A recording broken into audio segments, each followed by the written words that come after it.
Salut, aujourd'hui je voulais vous parler de comment s'occuper quand on vit en van, quand on est dans des périodes un peu moins agitées et quand on est posé quelque part, comment s'occuper, comment apprendre la lenteur, comment se satisfaire de peu, mais quand même d'occuper ses journées. Et je voulais trouver des choses qui soient sans électricité, sans utilisation d'objets quelconques, juste avec son corps, avec son esprit, avec ses yeux, avec ses mains si tu peux faire des choses avec. Donc je vous emmène dans une petite balade dans ces magnifiques forêts où je suis en ce moment avec mon petit campeur que tu peux voir ici.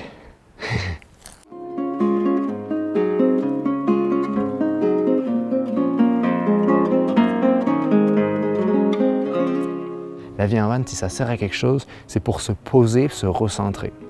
Et je vois très souvent des gens ben après on choisit, hein, chacun fait ce qu'il veut, mais je vois trop souvent des jeunes qui sont intéressés par ce mode de vie-là, mais qui vont très vite faire une sorte de burn-out de van life, alors que le burn-out, c'est quelque chose qu'on veut éviter. Et c'est pour ça que certaines personnes se lancent dans la vie en van. C'est en réponse à un burn-out qu'ils ont fait professionnel, mais parfois, il y a certains nomades qui vont vivre une sorte de burn-out de lieux visités, de choses à faire, des gens qui changent de spot tous les soirs et tous les jours. Et donc, si vous voulez le faire, c'est bien, mais il y a toujours ce risque à la fin d'épuisement parce que c'est un des risques de la vie nomade de toujours être trop exposé à beaucoup de choses.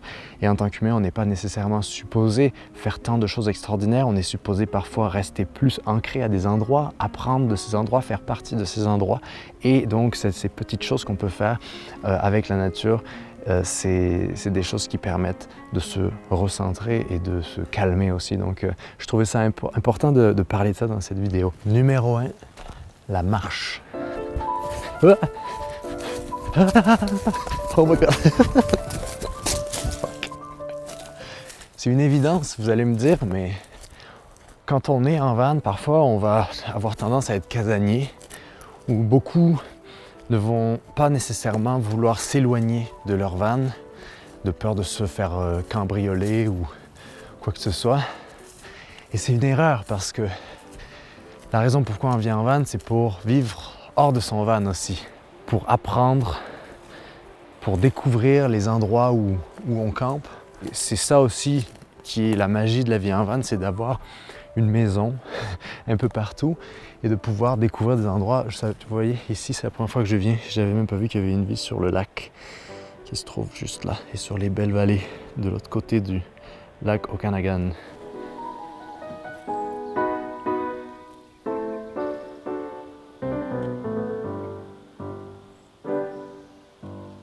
Dans un de mes podcasts, j'ai parlé avec mon ami Patrice, qui est hémophile et qui a pour but, qui voyage en van parfois. Donc allez écouter ce podcast-là si vous ne l'avez pas écouté. C'était vraiment une discussion super inspirante. Lui, Patrice, ce qu'il veut faire, c'est Compostelle. Il va le faire l'an prochain pour sensibiliser sur la question de l'hémophilie et montrer qu'aujourd'hui, il y a pas mal d'avancées, qu'être hémophile, ça, c'est pas non plus... On peut vivre avec ça et avoir une belle vie. Et lui, c'est ça qu'il veut montrer avec son projet de faire Compostelle.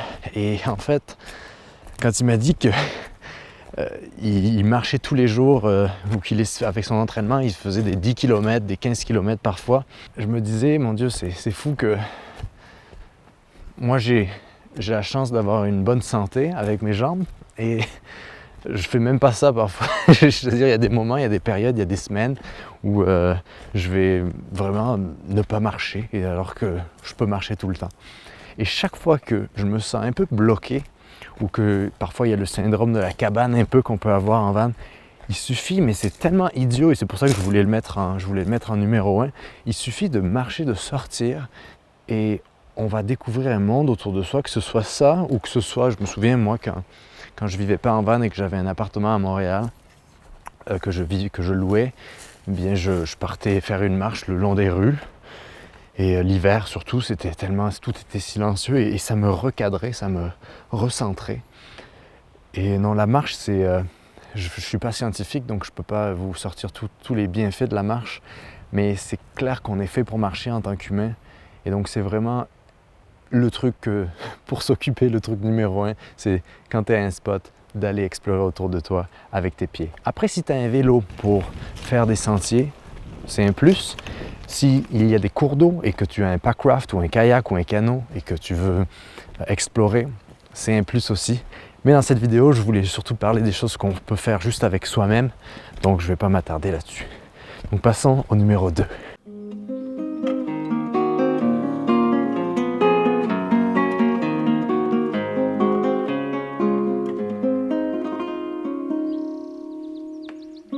La deuxième chose que tu peux faire avec ton corps, et tu le fais sans t'en rendre compte, mais de développer une sorte d'habitude, de pratiquer cette chose-là, c'est très important, c'est respirer.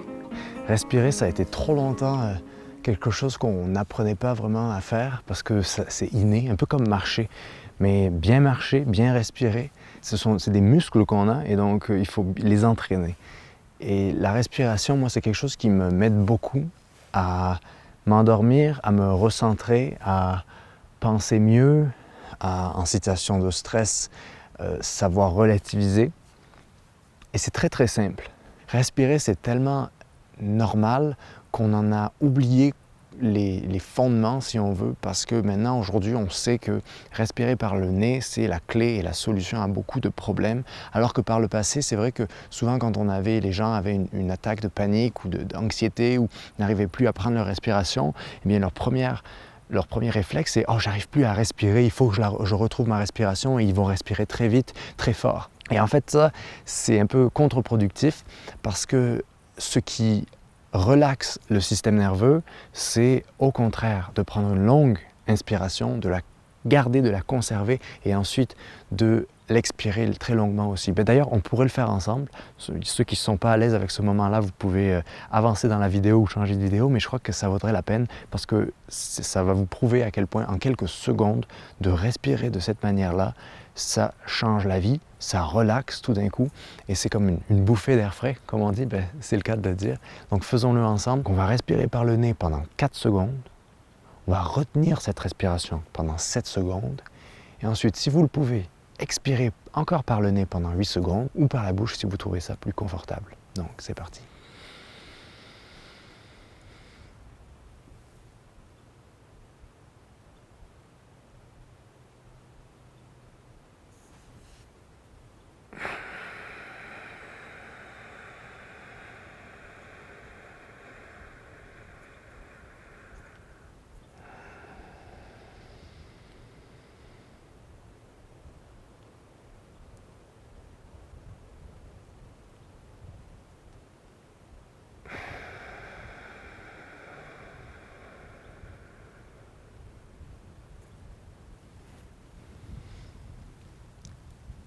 C'est pas magique? Moi, je trouve ça magique. Tout d'un coup, notre cerveau, il y a une sorte d'oxygénation qui s'opère. Nos sens sont instantanément retrouvés. On entend vraiment des choses qu'on n'entendait pas avant.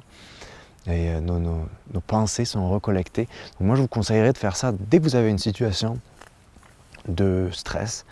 Et le soir, avant de se coucher, 3 ou 4 répétitions de cette respiration-là. Ça, on peut le faire n'importe où. Le mieux, c'est de le faire quand il n'y a pas trop de bruit autour. Mais ça peut aussi aider si vous avez beaucoup de bruit autour de vous, de vous recentrer seulement, écouter seulement votre inspiration, votre respiration. Et ça permet aussi, si vous avez des campeurs un peu bruyants à côté de vous, des voitures qui passent sans cesse, là où vous êtes posé, faites l'expérience. Je vous dis, ça fonctionne. C'est pas moi qui ai inventé ça, c'est le corps humain.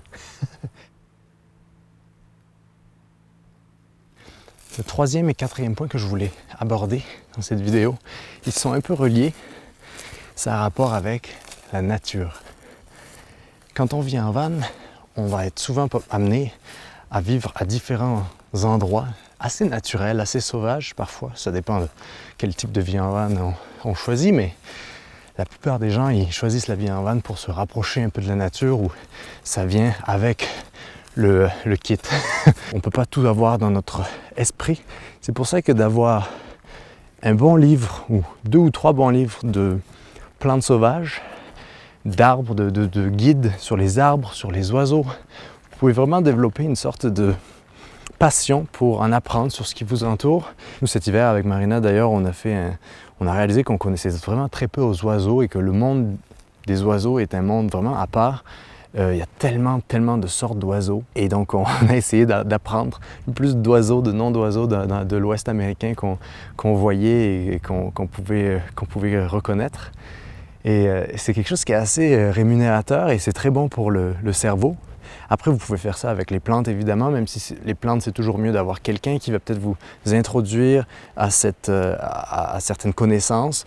Mais les livres, ils peuvent aider. Internet, c'est là où ça peut aider, donc évidemment, il faut avoir un petit engin de divertissement pour assister ces connaissances, ce qui est un des aspects positifs de ces connaissances en ligne. Mais un bon petit livre comme ces guides-là, les guides de plantes sauvages, c'est super utile. Mais il n'y a pas que les choses qu'on peut consommer, il y a aussi des choses avec lesquelles on peut travailler ou créer. Et je voulais vous montrer pour ce 4e point, par exemple, ça pourrait être n'importe quoi d'autre, mais ici, dans cette région où on se trouve, c'est la région des pins ponderosa. Donc ce sont des pins qui ont des aiguilles très longues. Et ces aiguilles, quand elles vont tomber sur le sol, elles vont sécher et elles deviennent extrêmement intéressantes. La raison pourquoi, c'est parce qu'on peut en faire des paniers, parce qu'elles sont tellement longues, ces aiguilles, qu'en les faisant bouillir, elles vont retrouver une sorte d'élasticité comme elles ont quand elles sont sur l'arbre. Et ça permet de faire des choses assez incroyables. Donc je vais vous montrer.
But I don't care long as I get his daughter. If he won't give her up, I'm gonna run away. Won't give her up, I'm gonna run away. Won't give her up, I'm gonna run away. Go to North Carolina.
Marina a fait une vidéo sur le sujet qui est bien mieux que la mienne, où elle montre en détail comment faire ça. Et je vous dis, si moi je peux le faire, vous pouvez le faire, parce que je suis pas vraiment quelqu'un qui est très dans l'attention des petits détails. Et j'étais assez surpris par la facilité avec laquelle des gens comme moi, qui ne sont pas nécessairement très artisanaux, c'est-à-dire je ne suis pas quelqu'un qui va faire des paniers ou qui va faire des cuillères en bois, mais j'ai pas vraiment cette patience-là. Mais ça m'a appris la patience de voir un produit final commencer de zéro, c'est-à-dire commencer littéralement par terre, ici, et ensuite devenir une corbeille qu'on peut faire ce qu'on veut avec. Moi, si j'avais un four, ces corbeilles-là, vous savez que je fais beaucoup de pain au levain, si j'avais un four dans mon setup, ce serait une corbeille à pain pour faire lever le pain. C'est un truc que je ferais. En fait, moi, je suis assez utilitariste dans les choses que je fabrique. Donc moi, je vois ça comme quelque chose pour l'utiliser, mais c'est vrai qu'on pourrait mettre dedans n'importe quoi. Même en décoration, c'est vrai que ce serait très très beau, et c'est très apaisant et ça sent très très bon parce que ça retient l'odeur des pains. Il y a un artiste, j'en ai déjà parlé sur cette chaîne, il s'appelle Andy Goldsworthy, et il a plusieurs documentaires où il fait de l'art, si on veut, écologique ou naturaliste, c'est-à-dire qu'il utilise juste ce qu'il trouve, mais il ne prend rien, il ne casse aucune branche ou quoi, il agence simplement les choses.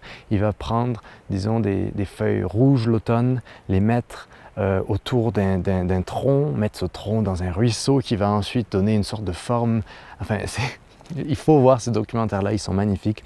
Et c'est très inspirant pour quand on vit dans la nature, parce que ça montre que même dans l'infiniment petit ou dans l'infiniment anecdotique, on peut en faire de l'art. Et l'art, certes c'est beau pour certains ou ça peut avoir une valeur, mais c'est surtout pour soi qu'on le fait. L'art, ça a une grande valeur thérapeutique pour soi avant tout. Et c'est assez cool de voir qu'on peut, avec patience, découvrir les endroits où on est. Le cinquième aspect, je ne sais pas si je devrais en parler parce que ce n'est pas quelque chose qu'on peut faire par soi-même, mais c'est relié un peu à avoir des guides de plantes sauvages, c'est lire.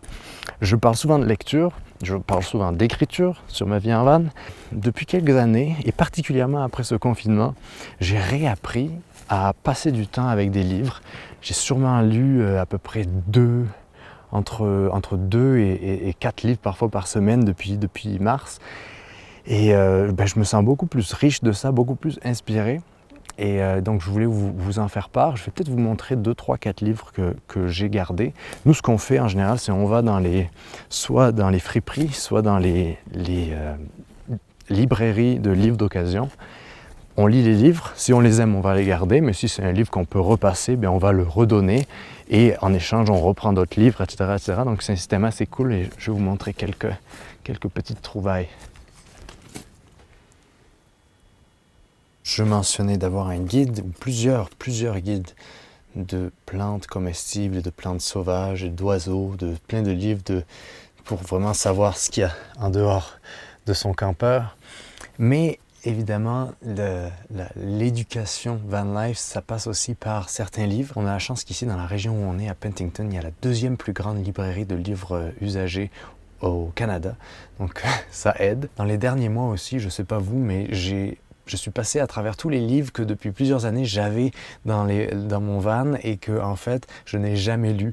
Donc ça faisait du bien de finalement passer à travers ces livres. Donc je vais vous en montrer quelques-uns. Je recommanderais Dune. Si vous aimez la science-fiction, Dune c'est un classique de science-fiction, mais c'est très abordable. Moi je suis pas vraiment quelqu'un qui est très fantasy, science-fiction, mais ça m'a mis en plein là-dedans. Donc je vais vous parler un peu d'autres livres que j'ai. Donc d'abord un peu de philosophie avec Jean Giono, Les vraies richesses. Ça c'est un livre que j'amène partout avec moi, que j'offre aux gens maintenant. C'est un livre assez relié à tout ce dont je viens de parler en fait, de la van life, je le cite dans mon livre d'ailleurs. Beaucoup de ce livre-là, on peut le lire et le relire et ça résume pas mal de la vie en van. Il y a un autre livre que j'ai finalement lu après tant d'années, John Steinbeck, c'est un auteur que j'aime beaucoup, et c'est Les raisins de la colère. C'est, je crois, un livre parmi les plus marquants que j'ai lu, même si je dois préciser que j'ai préféré À l'Est d'Éden, qui est un autre de ces grands romans. Mais ce qui est drôle dans les raisins de la colère, Grapes of Wrath en anglais, c'est que moi, ayant fait la cueillette des cerises en Colombie-Britannique, je n'avais jamais vraiment été de la chair à canon d'agriculteur, si on veut, parce que moi j'ai toujours fait des saisons dans des petites fermes bio et tout ça, donc j'ai toujours fait attention à là où j'allais travailler en tant que saisonnier. Mais quand j'ai travaillé brièvement en tant que cueilleur de cerises cette saison, il m'est arrivé quelque chose qui est très similaire à ce qui arrive dans Les raisins de la colère, même si je n'ai en aucun cas, je suis aussi miséreux que les familles dont John Steinbeck parle dans ce livre, c'est des nomades en fait, si on veut, parce que c'est tous les gens de l'Oklahoma et des États du centre des États-Unis qui se sont fait exproprier par les banques, qui avaient une vie proche de la terre, mais que les tracteurs, les banques, les financiers ont, si on veut, volé tout ce qu'ils possédaient, et ils doivent aller vers la Californie, terre d'abondance, où on leur vend le rêve de vous allez être riche, vous allez pouvoir travailler, il y a plein de travail, il y a plein de richesses, c'est très fertile, etc. etc. Et ça résonne pas mal avec ici, où j'en ai parlé dans un podcast. Si vous ne suivez pas le show Nomade, je vous encourage à aller l'écouter. C'est un podcast sur le cueillage de cerises en Colombie-Britannique. Donc ça m'a fait pas mal penser à ça. Un autre livre, ça c'est de la science-fiction, mais très unique, c'est H.G. Wells. Ça s'appelle La guerre des mondes, vous connaissez sûrement ça à cause du film. C'est le premier livre de science-fiction, de futuriste ou quoi qui existe. Et ça, ce livre-là, c'est de 1800 quelque chose, 1890 ou quelque chose comme ça. Et c'est incroyable comment il arrive, cet auteur-là, on dirait qu'il avait déjà prévu le futur, parce que de ce dont il parle, c'est super avant-gardiste et c'est encore très actuel. Au-delà de la science-fiction et de les Martiens nous attaquent, je trouve que c'est une très belle métaphore de l'humain qui est parfois un extraterrestre envers sa propre planète. Et ça, je trouve qu'il y a plein ça résonne beaucoup, avec beaucoup de sujets de la vie d'aujourd'hui. Donc une grosse recommandation, c'est ce livre-là, je pense. Et un petit autre, c'est un essai de Julia Enders. C'est une Allemande qui est une docteure, je crois, et ça s'appelle Gut. En français, je pense que ça s'appelle le petit intestin ou les secrets de nos intestins. Je ne sais pas, c'est un gros pavé de recherche sur à quel point notre intestin et notre ventre est le lieu d'un cerveau peut-être plus complexe et qui a beaucoup plus d'impact sur nous que notre cerveau principal. Et je trouve ce livre est à lire et à relire, et c'est beaucoup de recherches et beaucoup de facts, beaucoup de faits qui sont étalés là-dedans, mais c'est très intéressant, et ça donne pas mal de petits conseils sur notre alimentation, mais aussi sur comment gérer ses émotions. Et en tout cas, je pourrais passer des heures à vous parler de tous ces livres-là et bien d'autres, mais peut-être qu'on en fera une autre vidéo plus spécifique, comme d'habitude, sur Patreon ou autre. Donc, voici un peu mes quelques conseils. Toutes ces 5 choses dont je viens de parler là, si vous les mélangez, vous les intégrez dans votre vie de tous les jours, je n'ai pas parlé du yoga, mais pour moi ça va un peu avec la respiration. Et moi, après avoir travaillé dans des fermes pendant les dernières années, sans yoga, le matin et le soir, j'ai des mal de dos pas possibles. Donc j'ai une routine qu'il faut que je suive pour pouvoir être en santé.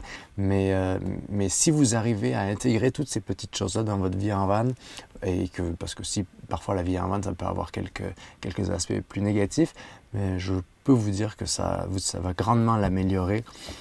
Et donc c'est pour ça que je voulais faire cette vidéo, au cas où ça vous intéressait. Donc merci de m'avoir écouté, et moi je vous donne rendez-vous dans une prochaine vidéo, ou sinon sur le podcast Le Show Nomade, sur toutes vos plateformes. J'ai beaucoup de plaisir à travailler sur ces reportages-là. Donc allez écouter ça, et moi je vous dis portez-vous bien. Ciao ciao.